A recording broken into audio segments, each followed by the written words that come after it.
Ça fait un peu poussiéreux, ça respire pas la jeunesse, et pourtant on parle d'une des institutions les plus puissantes de la République. Le Conseil naît en 1958, avec la 5e. À l'origine, ce n'est pas un super gardien des lois et des libertés, c'est un chien de garde du gouvernement, chargé d'empêcher le Parlement de redevenir ingérable, comme sous les 3e et 4e Républiques. Mais en 1971, le Conseil découvre, littéralement, qu'il peut aussi défendre les droits et les libertés. Il décide tout seul qu'il peut utiliser le préambule de 1946 et la déclaration de 1789 pour juger les lois. Pourquoi? Parce que ces deux textes sont cités dans le préambule de notre Constitution, celle de 1958. Sauf que ces textes ne se limitent pas, comme notre Constitution, à définir l'organisation du pouvoir. Ils énoncent des libertés et des droits fondamentaux, liberté d'association, liberté d'expression, égalité, etc.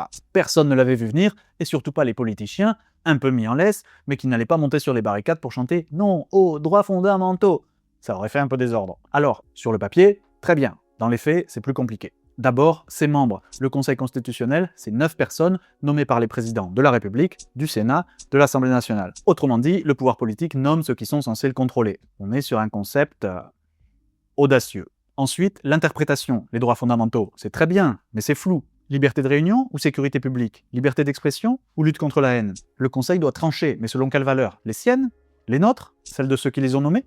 Enfin, le fameux cavalier législatif. Une idée des parlementaires peut être bonne, intelligente, utile, mais si le Conseil considère qu'elle n'est pas dans la bonne loi, censure. Constitutionnel, inconstitutionnel, rien à carrer. Alors, le Conseil constitutionnel contrôle les lois. Très bien, essentiel dans une démocratie. Mais qui contrôle le Conseil? Sa légitimité vient de la Constitution, mais ses membres ne viennent que du politique.